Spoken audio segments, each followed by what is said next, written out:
ಧ್ರುವ, ನಿನ್ ಹತ್ರ ಒಬ್ಬ 10 ವರ್ಷದ ಹುಡುಗನ್ ಜೊತೆ ಹೊಡೆದಾಡೋ ಅಷ್ಟು ಶಕ್ತಿನ ಉಳ್ದಿಲ್ಲ. ಸುಮ್ನೆ ಎಲ್ರೂ ಸಮಯ ಯಾಕೆ ಹಾಳು ಮಾಡ್ತೀಯಾ? ನಿನ್ ಜೊತೆ ನನ್ ಮದ್ವೆ ನಿಶ್ಚಯ ಆಗಿದೆ. ನೀನೇ ನನಗೆ ಎಲ್ರ ಮುಂದೆ ಹೀಗೆ ಹೀಯಾಡ್ಸ್ಬಹುದಾ? ನಿನ್ನ ಜೊತೆ ನನ್ ಮದ್ವೆನಾ? ನಿನ್ನಂತ 4 ಹುಡುಗನ್ ಜೊತೆ ಕನ್ಸ್ ಕಾಣೋದನ್ನ ನಿಲ್ಸು ಧ್ರುವ. ಗಾಂಧಾರ ನಗರಕ್ಕೆ ನಿನ್ನ ದೌರ್ಬಲ್ಯ ಏನು ಅಂತ ಗೊತ್ತು. ಹೋಗು, ಮೊದಲು ಈ ಯುದ್ಧ ಗೆದ್ದು ಬಾ, ಆಮೇಲೆ ನನ್ನ ಮದುವೆಯಾಗೋ ಕನ್ಸ್ ಕಾಣು.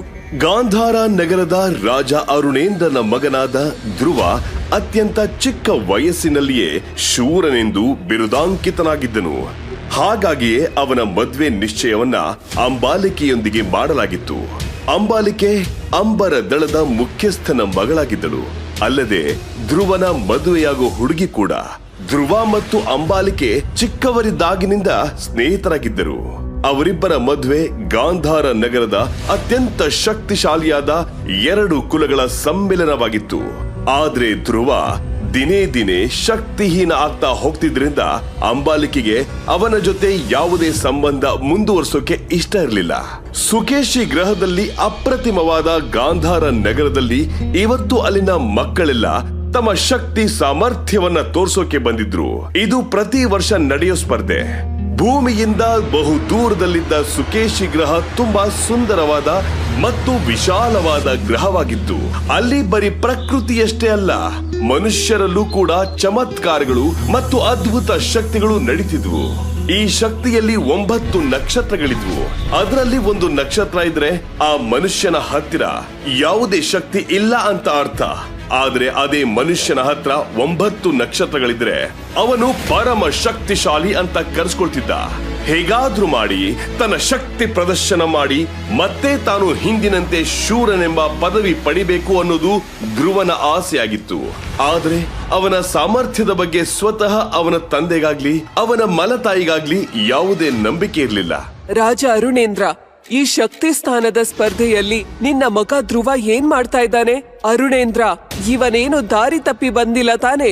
ಅಲ್ಲಿರೋರೆಲ್ಲ ತಮ್ಮ ಮಗನ ಬಗ್ಗೆ ತಮಾಷೆ ಮಾಡ್ತಾ ಇರೋದು ರಾಜ ಅರುಣೇಂದ್ರನಿಗೆ ಸ್ವಲ್ಪನೂ ಇಷ್ಟ ಆಗ್ತಿರ್ಲಿಲ್ಲ. ಮಗನೇ ಧ್ರುವ, ನೀನ್ ಈ ಸ್ಪರ್ಧೆಯಲ್ಲಿ ಭಾಗವಹಿಸುವ ಯಾವ ಅವಶ್ಯಕತೆನೂ ಇಲ್ಲ. ಸುಮ್ನೆ ನಮ್ಗೆಲ್ಲ ಅವಮಾನ ಆಗತ್ತೆ. ನೀನ್ ಸುಮ್ನೆ ಆ ಸಿಂಹಾಸನದ ಪಕ್ಕದಲ್ಲಿ ಇರೋ ಜಾಗದಲ್ಲಿ ಹೋಗಿ ಕೂತ್ಕೋ. ನಿನ್ನೊಳಗಿರುವಂತಹ ವಿಶೇಷತೆ ನನ್ನೊಳಗಿಲ್ಲ ಅಲ್ವಾ? ನಿಮಗೂ ನನ್ ಮೇಲೆ ವಿಶ್ವಾಸ ಇಲ್ಲ. ಇದನ್ನ ಕೇಳಿ ಧ್ರುವನ ಅಪ್ಪನ ಮುಖದಲ್ಲಿ ಸಿಟ್ಟು ಕಾಣಿಸಿಕೊಳ್ಳುತ್ತೆ.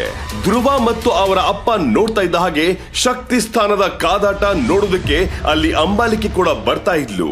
ಧ್ರುವ, ನಿನ್ ಹತ್ರ ಒಬ್ಬ 10 ವರ್ಷದ ಹುಡುಗನ್ ಜೊತೆ ಹೊಡೆದಾಡೋ ಅಷ್ಟು ಶಕ್ತಿನ ಉಳ್ದಿಲ್ಲ. ಸುಮ್ನೆ ಎಲ್ರೂ ಸಮಯ ಯಾಕೆ ಹಾಳು ಮಾಡ್ತೀಯಾ? ಇದನ್ನ ಕೇಳಿ ಸಿಟ್ಟಾಗೋ ಧ್ರುವನ ಅಪ್ಪ, ಅಂಬಾಲಿಕೆ, ನಿಮ್ಮಿಬ್ಬರ ಸಂಬಂಧ ಚಿಕ್ಕವರಿದ್ದಾಗ್ಲೇ ನಿಶ್ಚಯ ಆಗಿತ್ತು ಅನ್ನೋದನ್ನ ಮರಿಬೇಡ. ನಿನಗಿಷ್ಟು ದಿನ ಏನ್ ಮರ್ಯಾದೆ ಗೌರವ ಸಿಕ್ತಿದೆಯೋ ಅದೆಲ್ಲ ನೀನು ಧ್ರುವನ್ ಹೆಂಡತಿ ಆಗ್ತಾ ಇದ್ದಿದ್ದಕ್ಕೆ ಸಿಕ್ಕಿದ್ದು. ನಮ್ಮಪ್ಪ ನನ್ ಮದ್ವೆನ ಒಬ್ಬ ನವನಕ್ಷತ್ರಗಳ ಪಡೆದಿರುವಂತ ಶಕ್ತಿಶಾಲಿ ಮತ್ತು ಬಲಶಾಲಿ ಹುಡುಗನ್ ಜೊತೆ ನಿಶ್ಚಯ ಮಾಡಿದ್ರು. ಆದ್ರೆ ಈಗ ನನ್ ಮುಂದೆ ನಿಂತಿರೋ ಹುಡುಗನ ಹತ್ರ ಏನೂ ಇಲ್ಲ. ಅಂಬಾಲಿಕೆಯ ಈ ಮಾತುಗಳನ್ನ ಕೇಳಿ ಧ್ರುವನಿಗೆ ಬೇಸರವಾಗಿ ಕಣ್ಣೀರು ಉಕ್ಕಿ ಬರುತ್ತೆ. ಅವನು ಅದನ್ನ ಎಲ್ಲರ ಎದುರು ತೋರ್ಸ್ಕೊಳ್ಬಾರ್ದು ಅಂತ ಅಲ್ಲಿಂದ ಹೊರಟೋಗ್ತಾನೆ. ಅಳ್ತಾ ಅಳ್ತಾ ಧ್ರುವ ತನ್ನ ಮನೆ ಎದುರಿಗೆ ಇದ್ದ ಅಮ್ಮನ ಸಮಾಧಿ ಹತ್ರ ಬರ್ತಾನೆ. ಎಲ್ಲರೂ ತನ್ನ ಅಪ್ಪನ ಮುಖ ನೋಡಿ ನಗ್ತಾ ಇದ್ದಿದ್ದನ್ನ ನೆನೆಸ್ಕೊಂಡು ಕೋಪಗೊಳ್ತಾನೆ.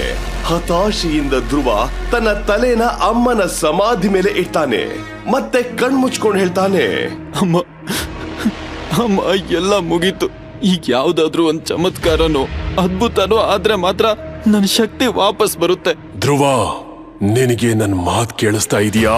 ತನ್ನ ಹೆಸರು ಕೇಳ್ತಾ ಇದ್ದ ಹಾಗೆ ಧ್ರುವ ಬೆಚ್ಚಿ ಬಿದ್ದು ತನ್ನ ಸುತ್ತ ಎಲ್ಲ ಕಡೆ ನೋಡ್ತಾನೆ. ಆ ಹೊತ್ತಲ್ಲಿ ತನ್ನ ಅಮ್ಮನ ಸಮಾಧಿ ಹತ್ರ ಅವನನ್ನ ಬಿಟ್ಟು ಬೇರೆ ಯಾರೂ ಇರ್ಲಿಲ್ಲ. ಆಗ ಅವನ ಕಿವಿಲಿ ಮತ್ತೆ ಅದೇ ಧ್ವನಿ ಕೇಳಿಸಿತು, ಹೊರಗೆಲ್ಲ ಹುಡ್ಕೋದನ್ನ ನಿಲ್ಸು ಧ್ರುವ, ನಾನು ನಿನ್ನ ಉಂಗುರದಲ್ಲೇ ಇದ್ದೀನಿ. ಅದನ್ನ ಕೇಳ್ತಾ ಇದ್ದ ಹಾಗೆ ಧ್ರುವ ತನ್ನ ಬಲಗೈಯ ಬೆರಳಿನಲ್ಲಿದ್ದ ಒಂದು ಉಂಗುರವನ್ನ ನೋಡಿದ್ದ. ಆ ಉಂಗುರ ಧ್ರುವನಿಗೆ ಅವರ ಅಮ್ಮ ಕೊಟ್ಟಿದ್ದ ಕೊನೆ ಉಡುಗೊರೆಯಾಗಿತ್ತು.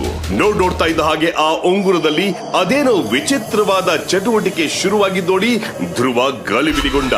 ಕೆಲವೇ ಕ್ಷಣದಲ್ಲಿ ಆ ಉಂಗುರದಿಂದ ಬಿಳಿ ಹೊಗೆ ನೆರಳಿನ ರೂಪದಲ್ಲಿ ಹೊರಬಂತು. ನಿಧಾನವಾಗಿ ಆ ನೆರಳು ಒಬ್ಬ ವಯಸ್ಸಾದ ವ್ಯಕ್ತಿಯ ರೂಪ ಪಡೆದುಕೊಳ್ತು. ತನ್ನ ಕಣ್ಣ ಮುಂದೆನೆ ಇಷ್ಟೆಲ್ಲ ಆಗ್ತಾ ಇದ್ದಿದ್ದನ್ನ ನೋಡಿ ಧ್ರುವನಿಗೆ ತನ್ನ ಕಣ್ಣ ಮೇಲೆ ತನಗೆ ನಂಬಿಕೆ ಬರಲಿಲ್ಲ. ಹೆದರುಕೊಂಡೆ ಧ್ರುವ ಆ ವಯಸ್ಸಾದ ವ್ಯಕ್ತಿನ ಕೇಳ್ದ, ಯಾರ್ ನೀವು? ನನ್ ಉಂಗ್ರದಲ್ಲಿ ನೀವೇನ್ ಮಾಡ್ತಾ ಇದ್ರಿ? ಧ್ರುವ ಆ ಪ್ರಶ್ನೆಗಳನ್ನ ಕೇಳ್ತಾ ಇದ್ದ ಹಾಗೆ ವಯಸ್ಸಾದ ವ್ಯಕ್ತಿಯ ಆ ಬಿಳಿ ನೆರಳು ಅವನ ಸುತ್ತಲೂ ಸುತ್ತೋಕೆ ಶುರುವಾಯ್ತು. ಅದನ್ನ ನೋಡೋಕೆ ಧ್ರುವ ಪದೇ ಪದೇ ತಿರುಗ್ತಾ ಇದ್ದ. ಒಮ್ಮೆ ಆ ನೆರಳು ಧ್ರುವನ ಮುಂದೆ ಬಂದ್ರೆ ಅದನ್ನ ನೋಡೋಷ್ಟ್ರಲ್ಲಿ ಅದು ಅವನ ಹಿಂದೆ ಹೋಗ್ಬಿಡ್ತಾ ಇತ್ತು. ತುಂಬಾ ಹೊತ್ತು ಆ ನೆರಳು ಧ್ರುವನ ಸುತ್ತ ಸುತ್ತಿ ಅವನ ಪ್ರಶ್ನೆಗಳಿಗೆ ಉತ್ತರಿಸೋದಕ್ಕೆ ಒಂದು ಜಾಗದಲ್ಲಿ ಬಂದು ನಿಂತ್ಕೊಳ್ತು. ನಾನ್ ಯಾರು ಅಂತ ತಿಳ್ಕೊಳ್ಳೋ ಅವಶ್ಯಕತೆ ನಿನಗಿಲ್ಲ. ಆದ್ರೆ ನೀವು ಬಂದಿದ್ದಾದ್ರೂ ಎಲ್ಲಿಂದ? ನಾನ್ ಎಲ್ಲಿಂದ ಬಂದಿದ್ದೀನಿ ಅಂತ ನಿನಗ್ ಒಂದು ದಿನ ಗೊತ್ತಾಗೇ ಆಗತ್ತೆ. ಆದ್ರೆ ಈಗ ನಾನು ನಿನಗೆ ಎಲ್ಲಿ ಕರ್ಕೊಂಡು ಹೋಗ್ತೀನಿ ಅಂತ ನಿನಗೆ ಗೊತ್ತಾಗ್ಬೇಕಿದೆ. ಧ್ರುವ, ನಿನ್ನೊಳಗೆ ಒಂದು ವಿಶೇಷತೆ ಇದೆ. ನಿನಗೆ ಎಲ್ಲರೂ ಮತ್ತೆ ಮರ್ಯಾದೆ ಕೊಡ್ಬೇಕು. ಮತ್ತೆ ನಿನ್ನ ಶಕ್ತಿಯ ನಕ್ಷತ್ರಗಳು 3ರಿಂದ 9ಕ್ಕೆ ಮುಟ್ಬೇಕು ಅಂತ ನಿನಗನ್ಸಲ್ವಾ? ಒಂದು ದಿನ ಮತ್ತೆ ನೀನು ಏಕಲವ್ಯ ಅಂತ ಕರೆಸ್ಕೊಳ್ಬೇಕು ಅಂತ ನಿನಗನ್ಸೋದಿಲ್ವಾ? ಹೌದು, ಆದ್ರೆ ಹೇಗೆ? ನಂಗಂತೂ ಯಾವ ದಾರಿನೂ ಕಾಣ್ತಿಲ್ಲ. ಅದೆಲ್ಲವನ್ನ ಮರ್ತ್ಬಿಡು. ಈಗ ಸಮಯ ಮೀರ್ತಿದೆ. ಮೊದ್ಲು ನೀನ್ ಆ ಸ್ಪರ್ಧೆಯಲ್ಲಿ ಗೆದ್ದು ಬಾ. ನಾನ್ ನಿನ್ ಜೊತೆ ನಿನ್ ಉಂಗರದಲ್ಲೇ ಇರ್ತೀನಿ. ಬೇಗ ಹೊರಡು ಎಂದು ಹೇಳ್ತಾ ಆ ಆತ್ಮ ಮತ್ತೆ ಅವನ ಉಂಗುರದೊಳಗೆ ಹೋಗಿ ಸೇರುತ್ತೆ. ಈಗ ಧ್ರುವನಿಗೆ ತಾನು ಗೆದ್ದೇ ಗೆಲ್ತೇನೆ ಅನ್ನೋ ನಂಬಿಕೆ ಬರುತ್ತೆ. ಧ್ರುವ ವಾಪಸ್ ಸ್ಪರ್ಧೆ ನಡೆಯೋ ಸ್ಥಳಕ್ಕೆ ಹೋಗಿ ತನ್ನ ಹೋರಾಟಕ್ಕೆ ತಯಾರಾಗ್ತಾನೆ. ಅವನನ್ನು ನೋಡಿ ಅಲ್ಲಿದ್ದ ಸೈನಿಕ ನಗೋದಕ್ಕೆ ಶುರು ಮಾಡ್ತಾನೆ. ನಿನ್ನ ತಂದೆಯ ಮರ್ಯಾದೆಯನ್ನ ಮಣ್ಣು ಪಾಲು ಮಾಡಲು ಬಂದ್ಯಾ? ಅಷ್ಟಕ್ಕೂ ತಾನು ಮದುವೆ ಆಗ್ಬೇಕಿರೋ ವ್ಯಕ್ತಿಯ ವಿರುದ್ಧವೇ ಅಂಬಾಲಿಕೆ ಷಡ್ಯಂತ್ರ ಹೂಡಿದ್ದು ಯಾಕೆ? ಆ ಉಂಗುರದಲ್ಲಿ ಬಚ್ಚಿಟ್ಟುಕೊಂಡಿದ್ದ ಆತ್ಮ ಯಾರ್ದು? ಧ್ರುವ ತನ್ನ ತಂದೆಯ ಗೌರವವನ್ನ ಮತ್ತೆ ದೊರಕಿಸಿಕೊಡ್ತಾನ? ಇದೆಲ್ಲ ಗೊತ್ತಾಗ್ಬೇಕಂದ್ರೆ ಈಗಲೇ ಡೌನ್ಲೋಡ್ ಮಾಡಿ ಪಾಕೆಟ್ FM ಮತ್ತು ಕೇಳಿ ರೋಚಕ ಕಥೆ ಯೋಧ.